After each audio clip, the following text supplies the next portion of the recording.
for your master's house. But they were exceedingly afraid and said, Look, 2 kings could not stand up to him. How then can we stand? And he who was in charge of the house, and he who was in charge of the city, the elders also, and those who reared the sons, sent to Jehu, saying, We are your servants. We will do all you tell us, but we will not make anyone king. Do what is good in your sight.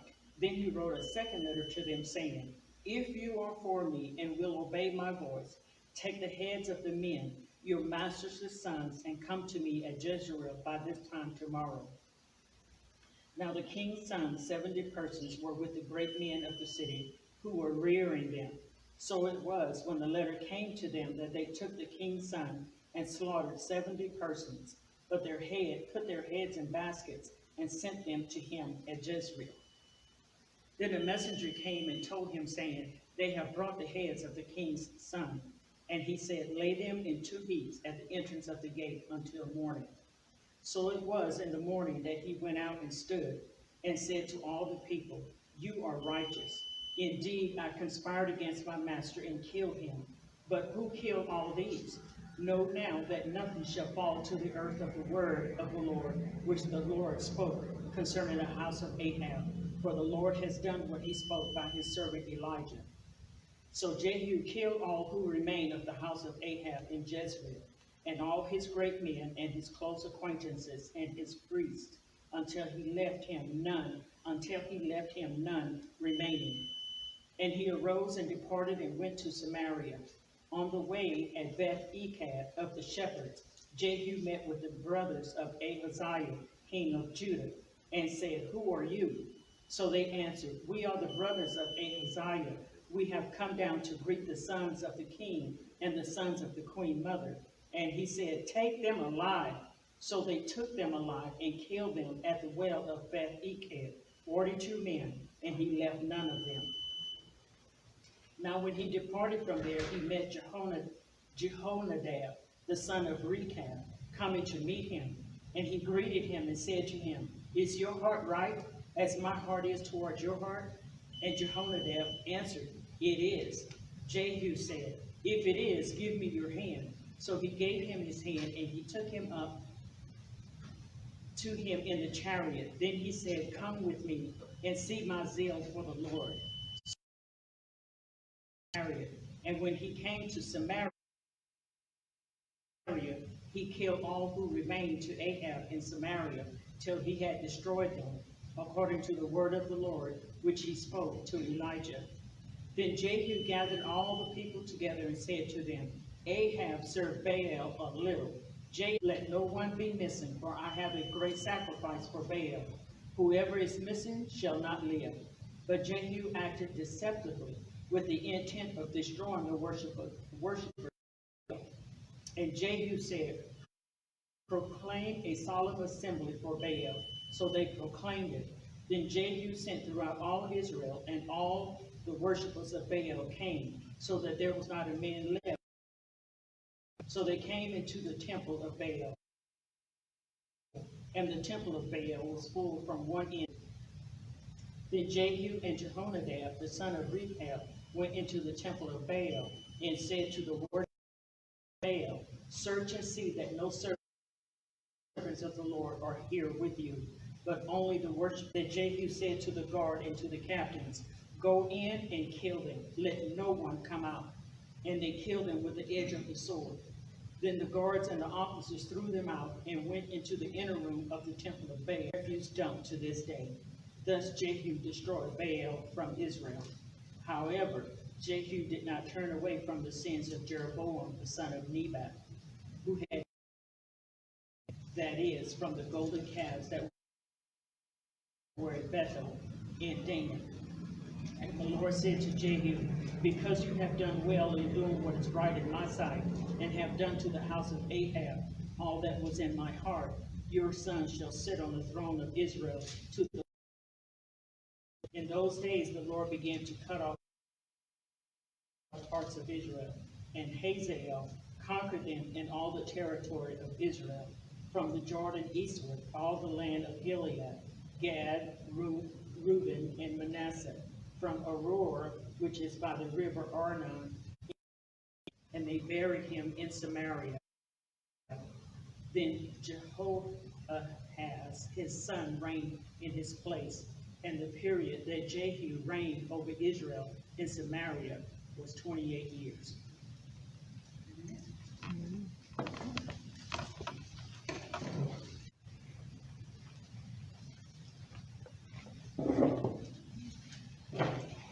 Let's see, but Red, Sister McDonald.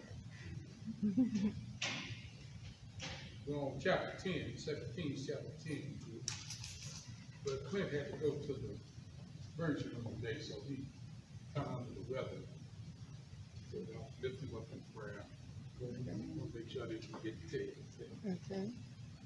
I also had a chance to go see Sister Ellis today. She's doing about the same. And, Sister Esther Green doing real good. I had a chance to go see her.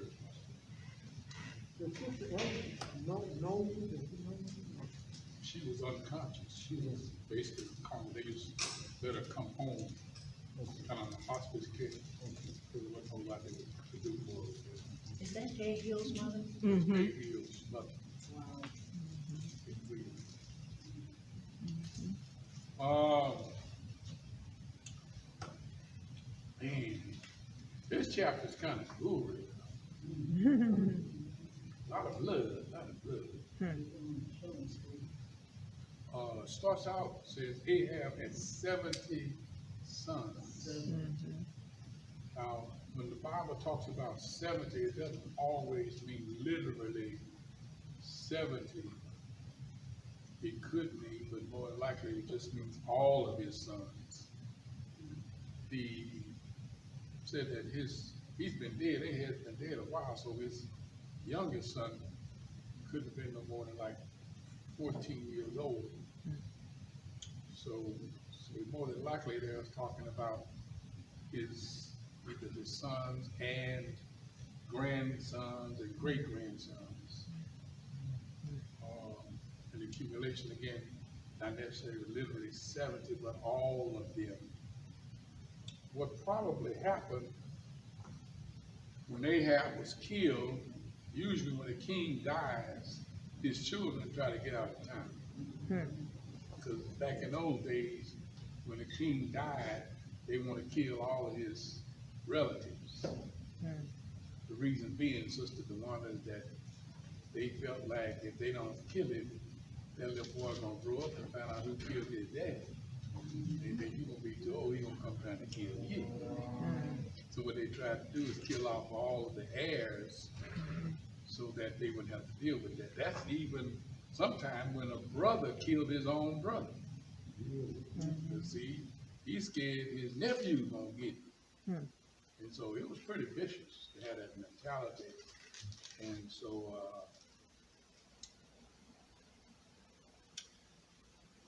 Elijah foretells of the death of all of Ahab's sons. Elijah tells that he's not going to have an heir left. Now, even though Elijah says this, Jehu becomes the instrument in God's hands to make this come about. But Jehu is really more concerned with taking the throne than he is with doing God's will. See, we're in chapter 10, brother. You remember the prophet Elisha sent his understudy, and he anointed Jehu next king. And you remember Jehu comes out, don't want to tell it because he's around the supporters, and come to find out they were more happy than he was. And you got to think about that. Now these are the people who are supposed to protect the king. Now they're happy because of the understudy being named. This is Jehu. So then you don't get the air or the feeling that Jehu is trying to do God's will as much as he's doing what's best for himself. So that when you start talking about killing Ahab's descendants, that ain't nothing that he have a problem with, because if God had nothing to do with it, he still would want to do that. Okay? Now look how he went about it. He sends words to the guardian, because most of the time they had like protectors, let's just call them bodyguards, if you will. Somebody who kind of look over their welfare. He sends words to them and says, well, we know that you're the protector of Ahab's descendants and you want to try to do what's right. We want to do what's right. Let's get rid of whoever's going against them. So we know y'all for them. And when the word came to these fellas, they said, wait a minute now, this guy already got rid of 2 kings. So he ain't got no problem getting rid of any uprising we could conjure up. So they sent word back to him, say, hey man, we on your side. We ain't trying to fight you. No, we with you. So he said, okay, if you're really with me, I need you to kill those 70 sons. Again, might not be exact. Cut off their heads. Bring the heads in the basket over here. Boy, it was hard. When I say gruesome, it was gruesome, man. A lot of blood. A lot of blood. See, because that's what I'm saying. Okay, they bring the heads, and he had them to put them 2 piles in front of the city so people coming in can see it. Now, they know he had already killed some folk last week. So he's saying, well, I didn't kill these. Somebody else killed them. So I'm not the only one. Okay. Well, he didn't kill them, but he's the reason they were killed.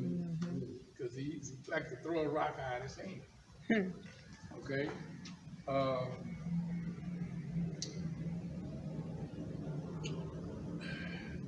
going to talk about some more. I'm still dealing with this goriness, this killing, all this killing. In the name of the Lord, he's doing God's will, he thinks. And, you have to accept now. The question begs to be answered. Why would God use somebody like that to bring his will about? We talked about last week. Where we always had, God has used evil kings and kingdoms to chastise his own people. But the question that begs to be asked, is this really the way God wanted him to ascend to the throne? Remember we talked about David last week. God named him the next king. But then David said, hey, I ain't touching God's anointing. So he was a godly enough man to wait on God. We don't see that here. Okay. The next thing you see is he goes and he kills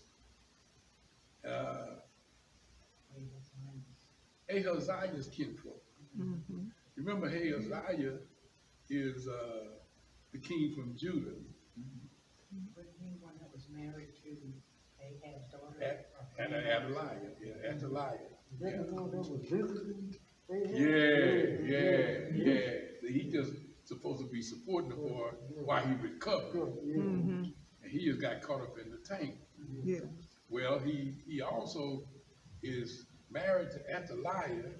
Ahaziah is a descendant of Ahab, Ahab's granddaughter.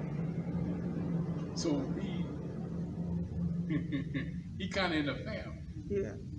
So when Jehu had him killed, remember he killed last week. But this week he ain't just killing him, he wants to kill the family. Again, that Ahaziah connection probably had him concerned. So I don't need him coming trying to kill me either. Okay? Now there's another guy in there, isn't there? Joe, we get the pronunciation right. I had my book I was supposed to bring. I got several books. One I really like is all the names in the Bible. And upstairs I got all the men in the Bible, all the women in the Bible, all the children in the Bible. It's kind of more dissect, but all the names in the Bible is better. What it does is that one name can show up. It'll give you, if you got 12 guys with the same name, it'll list all 12 of them. 1, 2, 3, 4, 5. And then it'll show you which one is which and where they are found, so you don't get them confused. Oh, it's all of the names in the Bible. That particular one, old White bought it for me when he was over there at school. I got by Lockett, the ones I bought all the men in the Bible and all the women of the Bible. But, you know, you can go right there, you know, Dallas Theological Seminary, it's right down the street. So you can go over there and go in there to their library, bookstore, I'm trying to say. And get you about anything like that you want. But they probably got more than one writer doing it. And most of them pretty decent. Of course, I'm telling you the truth about it. Like I told y'all, you know, with the internet, you don't really have that to do. You just go online and get all that stuff. Oh, I'm supposed to be looking at something. Jehonadab. Jehonadab. Y'all got that? Okay. The founder of a group called the Rechabites, or either the Rechabites, Rechabits. These people are kind of like the Rechabs. These people are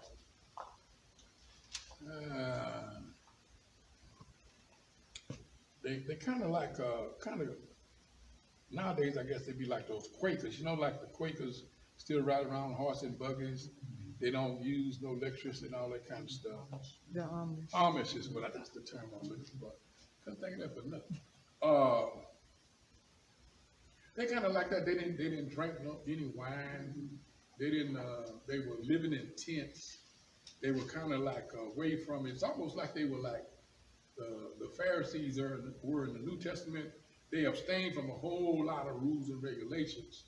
So they were kind of like a different group, but they were all respected for not breaking any of those kinds of laws. Well, the only reason we lift it up here is because one of the things they did not worship Baal, or Baal, or what y'all call it, okay? So when Jehu gets to this point, this guy, Jehonadab, he calls him up to his chariot. And when he did that, it kind of made me nervous, because most of the time in the Bible, when these dudes call you up to the chariot, they usually say he was struck in the fifth rib or whatever that is. What they usually do is get the sucker close enough so they can stab it. So I think homeboy finna bite the dust, you know. But it wasn't. Basically, because of this stand he had with Baal, Jehu is trying to form an alliance with him, or a relationship, I should say. They said they pretty well got along with each other, and it pretty much lasted through the duration of Jehu's life, because he was not a Baal worshiper. He didn't worship Baal, okay? Now, it really comes to light, because Jehu goes around. Now look at the way, I tell you how dirty it is. I mean, not dirty. He says Ahab worship Baal. But Ahab ain't nothing compared to me. I really worship Baal. Baal is number one with me. He my God. And we're going to have us a big old party. We're going to have us a big convocation. We're going to have us a big convention. We're going to call all the worshipers together. And just have us a good old time service. You know, we're going to tell what we all going to do. Well, all the Baal worshipers from miles around comes to this one place. And when it comes to that place, he gets his men to surround him, camp up in there. If anybody gets away, we're going to kill you. And they slaughtered every person that was in that gap. So again, some more bloodshed. Now, he killed all of the Baal worshipers. That's something that God wanted done. Well, so God wanted to get rid of the Baal worshipers. He didn't necessarily want him to kill them. He could have won them over. Okay.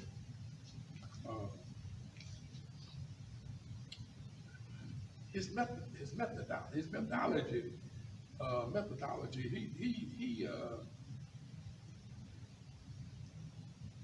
a bloody dude. He's a bloody dude. And that's getting in the posture where you're trying to judge Old Testament people by New Testament, theology. That's just not fair. I mean, those guys are a bit like David. He comes out a good guy, but you start trying to judge him with Jesus' theology, he gonna come out black. So I'm not trying to do that, but what I'm saying is that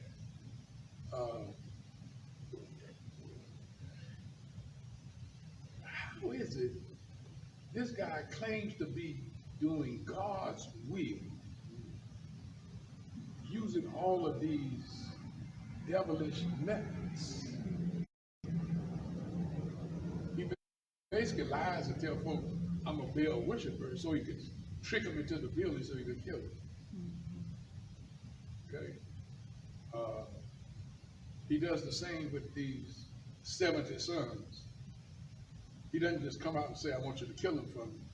People doing bad things in the name of the Lord. I wouldn't bring it up, except that kind of happens quite a bit nowadays. In fact, that's kind of where these Klansmen, this new Klan, this movement we got right now in America. We're gonna make America great again. But why is it they don't want to pull down this statue of this Confederate soldier? They want to preserve the Confederacy. All these people crazy out there on the street. Man, these theologians I'm reading, these popular guys. I'm reading this guy, and he said one of the greatest men ever lived was Jefferson Davis, or what's this guy, the guy who was the general for Robert E. Lee, but what's the one with the Jefferson in his name? I think it's Jefferson Davis, if I'm not mistaken. He was the president of the Confederacy, Jefferson Davis. Yeah, I think that was him he was talking about. Anyway, he was using one of these generals in the Confederacy, or one of these men in the Confederacy, and talking about how great a man he was. This is Southern Baptist preaching. Well, Trump said if Robert E. Lee had went over to Afghanistan, he'd have won that war. Well, see, that's the thing. See, Trump. Now, first of all, I never would use the name Trump and good pen in the same sentence. Because the boy don't, if anybody talking about Job in the Old Testament and 2 Corinthians, he's not somebody you want to reference for a spiritual expert. But see, that mentality he has, that's one of the reasons he was able to win these people. Trump's posture, because he's never been really described as being a brilliant mind. The one thing Trump had going for him is that the philosophies that these Klansmen embrace is the stuff he was talking about all along. They talking in terms of. They don't want slavery to be. See, you got to make them think. Yeah, where they came from is evil. See, it's hard to try to dominate people with war or weapons, because eventually you're gonna run out of money. That's what Biden trying to tell. You need wars, but these wars don't make no sense because you don't have that kind of money. Because these wars really never win anything. You don't win anything with a war.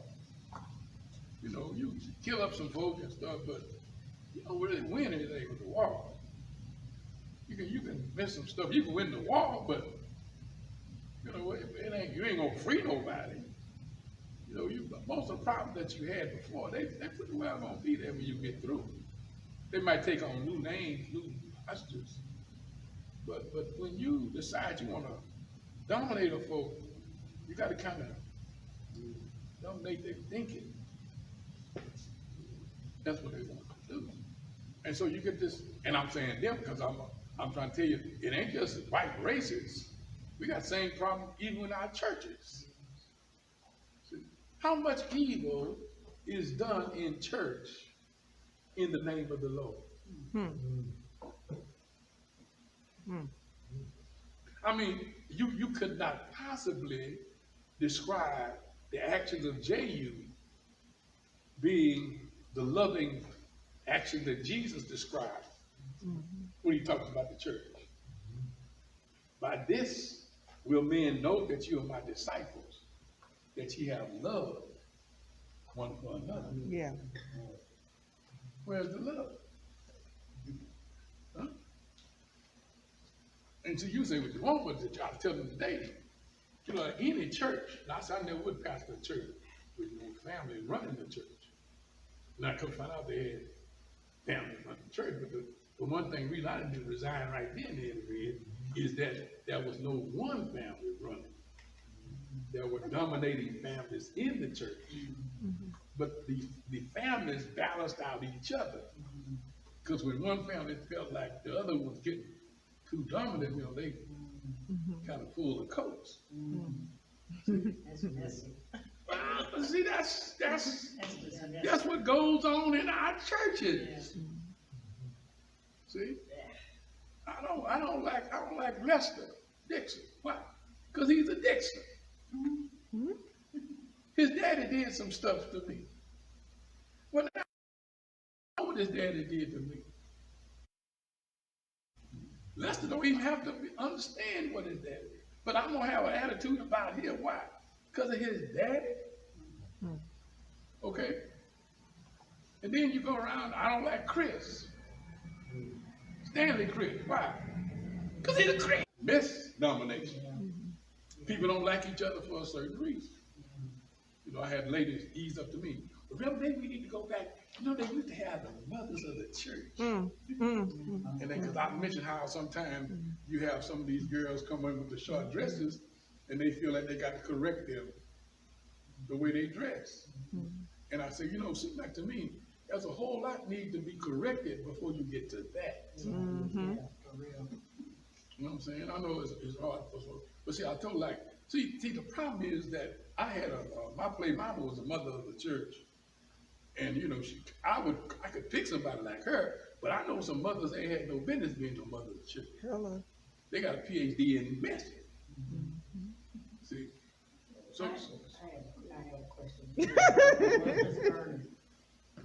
With what Jehu done, okay, what if God want to use somebody like that today? Not to kill nobody, but to... Hear me well. Okay. Not only did God use him then, Yeah, and God used people like that now. yeah, See, that's not up for debate. That's a given. yeah. See, the problem Rebecca had, he talks to God and says, well, why are you using all these evil folk to correct? They worse than we are. And God said, well, you know, I'm not correcting you because you are worse than them. I'm correcting you because you denied me. Yeah, yeah, Now they gonna get theirs, yeah, but that ain't none of your business. yeah, yeah, You know what I'm saying? yeah. And you're like two brothers do wrong, and the parents start beating one, and you're like, why you beating me? Why you not beating him? That ain't none of your business. You getting a whooping Yeah. for what you did. Now when he get his, that don't you got nothing to do with that. So yeah, it's no doubt that God used Jehu. The question becomes, though, what is our relationship with God once he has used us? She gives a good example now. Okay, Baal is dead. Look what he said. Because he destroyed the followers of Baal, he's going to allow him to sit on the throne for 4 generations. Huh?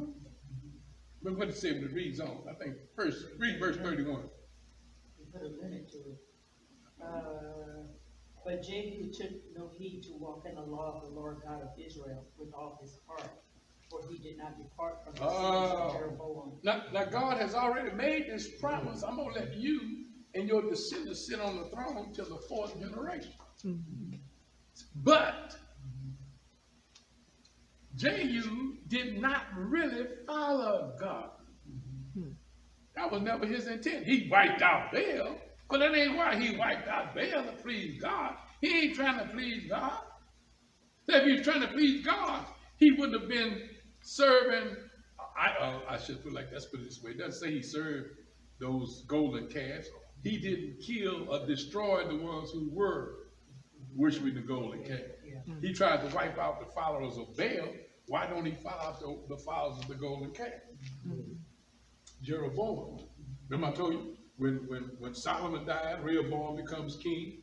Rehoboam ain't got no sense, so the kingdom divides. The first king of the northern kingdom is Jeroboam.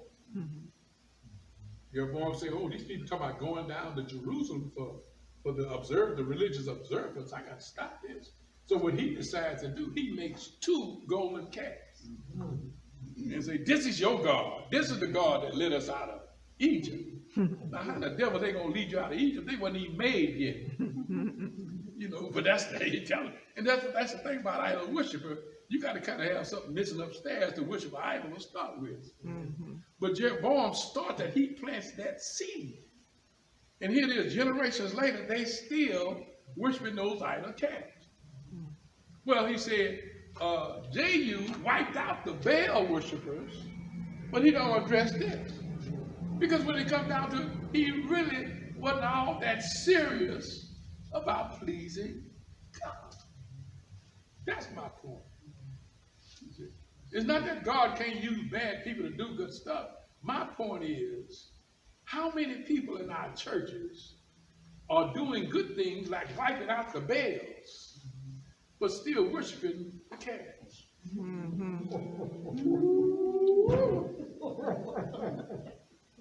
That's great. Yeah. And we want to brag about the Baal stuff we did, but we want to about the calves. You see my point? And we want to do it all in the name of the Lord. That's the problem. That's that prayer you said. Make it relevant to the day. See, as long as I'm talking about Jehu, back then, oh, that's Old Testament. But now when you bring it to life, then I can see, hey, we don't worship idols. Oh, really?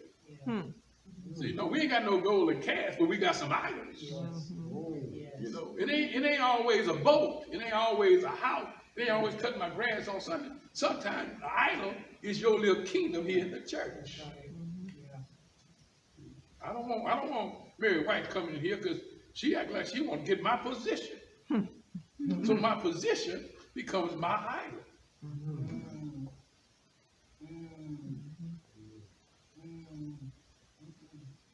But Mary White ain't trying to do that.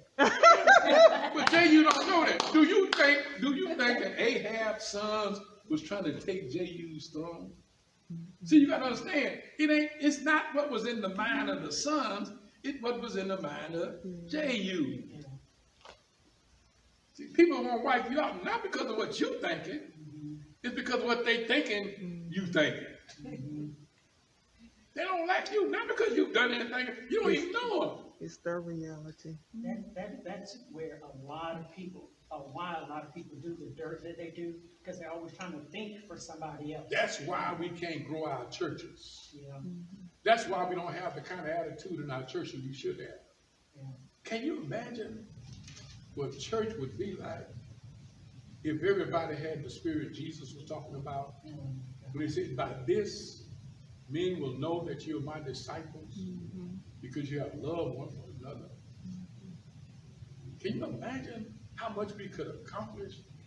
You'd have all these negative forces working, and people were trying to work to please God and not working for their own hidden agendas. Can you see the difference? You see that?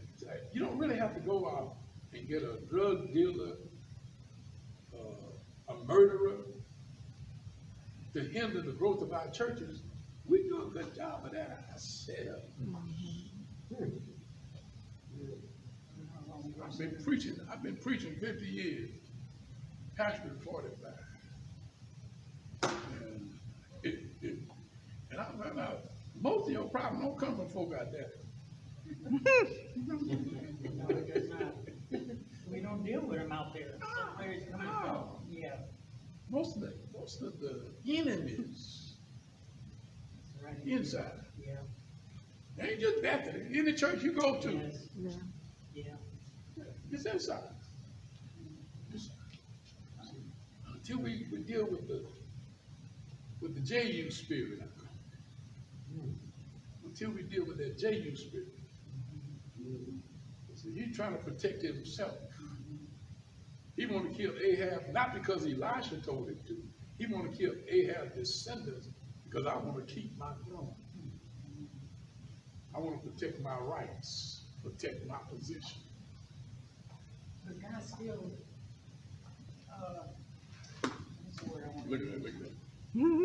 Do you really think Jehu trusted God? No, I'm not saying that. But he did what God wanted him to because God spoke to him and told him, because you have done well in doing what is right in my sight and have done to the house of Ahab all that was in my heart. Read verse 31. But Jehu. But See, I know he didn't have nothing to do with God. He didn't have nothing to do with my God. point. See, God makes the offer.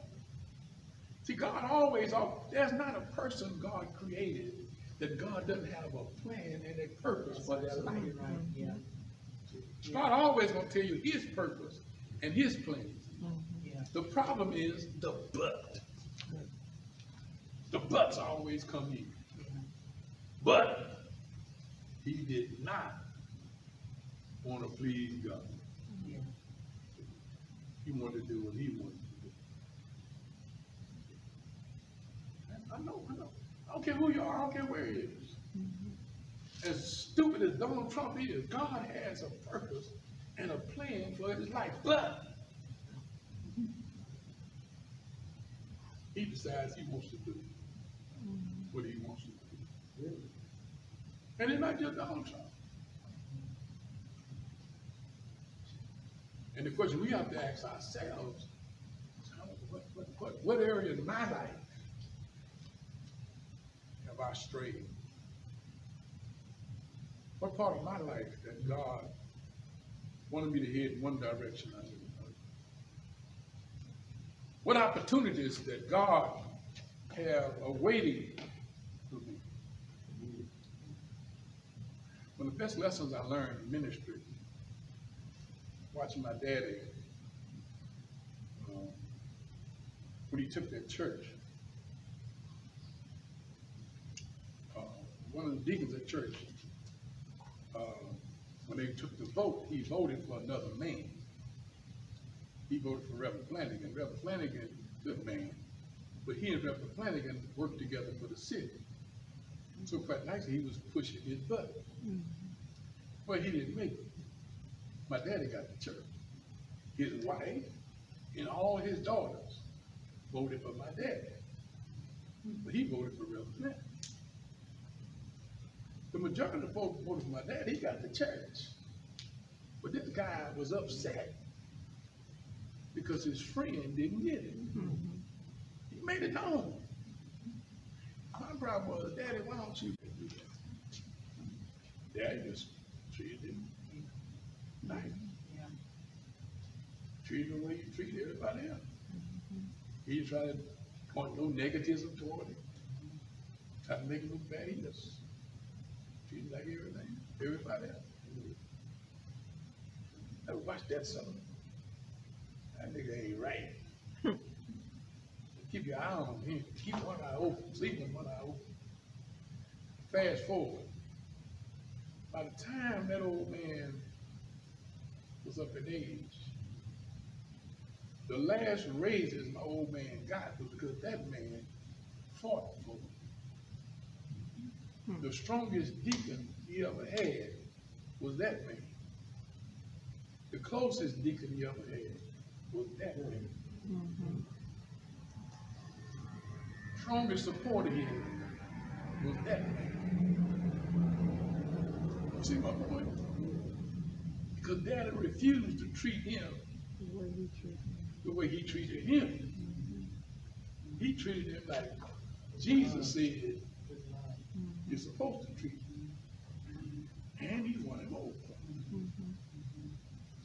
You got to be careful of judging people on who they were. careful judging them on who they are. People of faith ought to be able to see who people can become.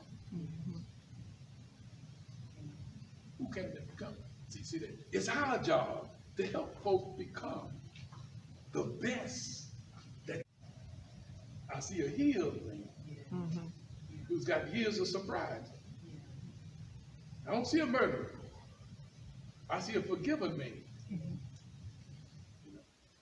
I know guys on death row for life.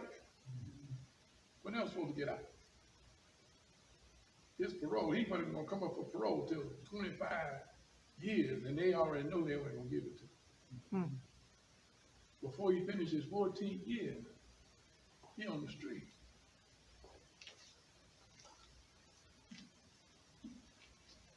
I didn't know the man. I met him when I got here to Dallas. He telling me, well, I did it. I thought I'd never see outside. But while I was inside, God saved me. And when God changed me, I was a different man. I can't explain it. I wasn't even supposed to be up for parole. I was supposed to die in prison. But not only did God forgive me, God got me out. They tried to get him to go to Alcoholic Anonymous function. And you know why he couldn't stay there? Because he said, Rev, when I went there, the first thing they want me to do is say that I'm an alcoholic. My name is Haynes. Why you can't say that? Because I'm not no alcoholic. God delivered me. Yeah. I used to be. Yeah. But that's not who I am now. Yeah. But they had a problem with that. They want you to say, I'm still alcoholic, going day by day. Oh no, I can't do that. I can't do that. Because God changed me. Yes. I'm denying what God has done. He delivered me from alcohol. Ain't no way in the world I'm going to ever be an alcoholic again. Because God made that. You see my point? Yeah. See, we talk about it, but it's different when it happens. Now, he can't tell everybody what he told me. He told me in confidence, because, you know, if the wrong person here, they won't try to put him back in. But the point is that God can change a person's life for the good. And a lot of times God wants to do it through us. Through us. Got some stories right there in Bethany. I got some people I brought in here, they wasn't all good. But God changed them. You don't recognize them now. And so that's the point I'm making, is that let's have faith. Let's walk by faith. Have enough faith to see what God sees. Have enough faith to believe what God believes. That people can change for the better. If they don't change, it won't be because we didn't do all we could to help them. Help you? Questions, comments? Did I answer yours?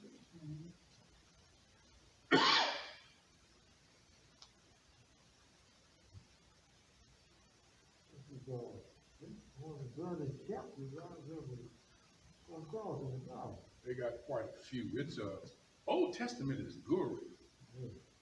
I was sitting around a bunch of preachers,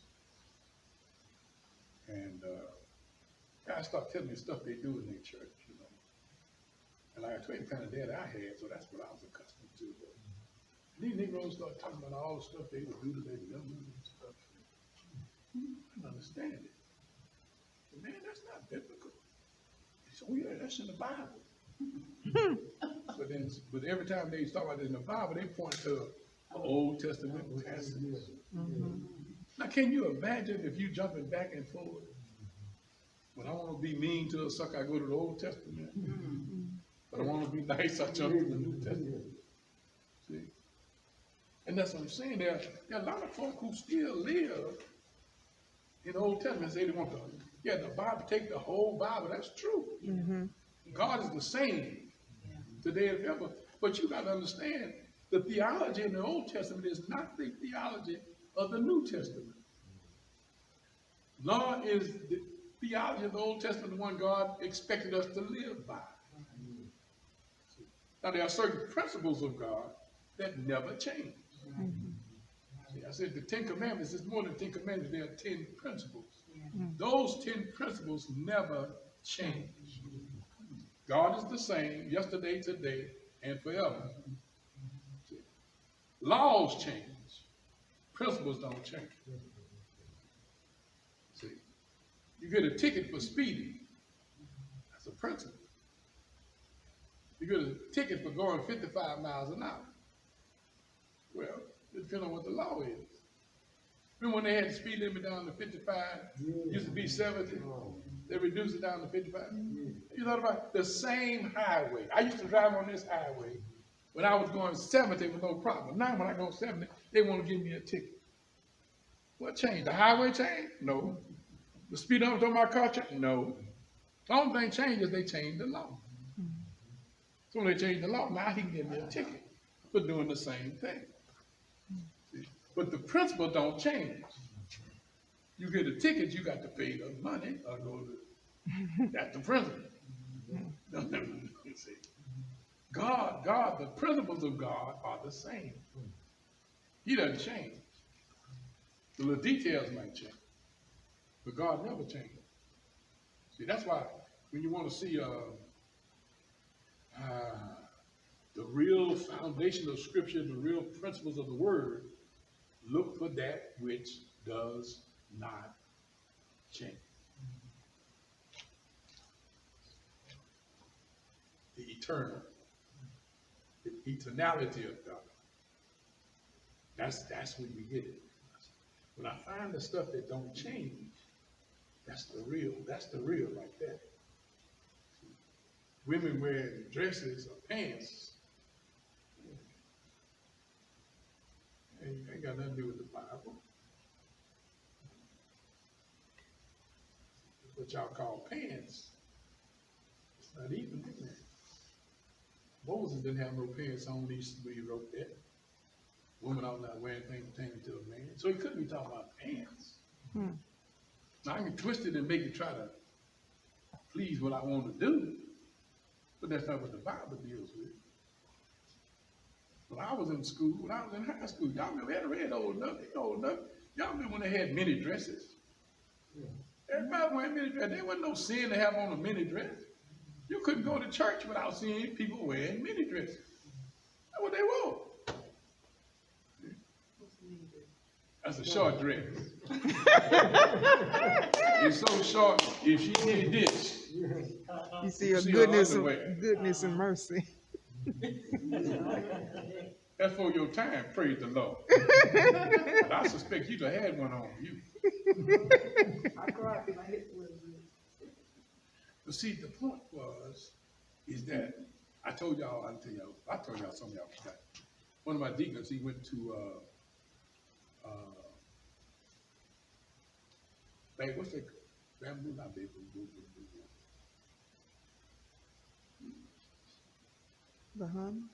Bahamas is what I'm trying to think about. He said, but when I got there, I didn't want to go to the scenic routes, the places that the cabs have. They have Mercedes, there's cabs over there. Mercedes is a big deal over there. And he had a cab and took him to the inner city. He wanted to go to church over there, Bahamas. He said the first thing that surprised me real, when I got to this little church, man, barbecue. It ain't like this. They say that they ring a bell and they give a holler. He said, man, as far as you can see, people running the church. Running the church. Now, he wasn't used to nothing like that. He's on Negroes coming to church at 12 o'clock. He had people running the church. But the next shop he had, when they got there, the women had on these grass skirts. But they breasts all out. Now to American deacon, he's one of my holy people, we ain't that holy. Homeboy couldn't even say, man, I'm looking real. and said, you know, they having church. They singing and praising God, and they all topless. I'm looking at the men to see what their reactions are. I'm like, it's just the only person that's really shocking was me. But, well, they was accustomed to it, used to it. They didn't have all this negative connotation. You see my point? See, in the final analysis, it's not the short dress that gets you in trouble. It's the lust that looking at the short dress. But if you get rid of the lust, come on now. Like I got here girl, fine girl, come here, a little short, so she had on a suit. Her doggone skirt, the coat was almost longer than the skirt. And I come, I said, hey, come here, baby, come here, baby. I whispered in her ear. Now, Nick Rose probably thought I was whispering a whole lot of stuff. And what I whispered in her ear was that you haven't done anything wrong, but I need you to help us. See, I got some old men on that front row. If they saw you, they might go left. I just got through preaching, full of the Holy Ghost, shouting at these folks. And I know what's going on in my mind. I look at you. So you got to help us by wearing something a little wrong. Not because you've done anything wrong, to help us. You see what point? Because if us can get us straight, then ain't gonna be no problem. And that's the thing. Tell you about that white girl came to my church. She said all she had was pantsuits. She wear pantsuits. I don't problem with it. Young pastor said, let me address this. So I got a preaching series on it. Finally, I got one there and said, look, this young lady don't have anything with pantsuits. Y'all leave the girl alone. Let her come to church. I had one old lady. She met with me. If I got to buy her a dress out of my pocket, I'll buy her a dress. Now she meant well. She ready to buy one for bought the little girl, a young lady. White girl married to one of my soldiers. But that ain't solving the problem. The problem is you making a sin out of something that's not. And out of all the stuff I needed to address in that church, that's the least. Later, I mentioned Brother Clinton called me. He said he had to go to the emergency room today, and so he couldn't make it tonight. He had an appointment with the doctor. So let's lift him up in prayer. Can you pray, Brother Sam? I forgot to mention earlier, he had one of his toes amputated. The last report I received, he was doing all right. I went to see Sister Esther Green today. She's doing real good. She's in hospital. She's about to be moved to rehab, the same hospital, medical surgery. Went to see Sister Ellis today. She's at her house. They took her out of the hospital. They got a kind of hospice care. But let's continue to pray for her and pray for Gabe.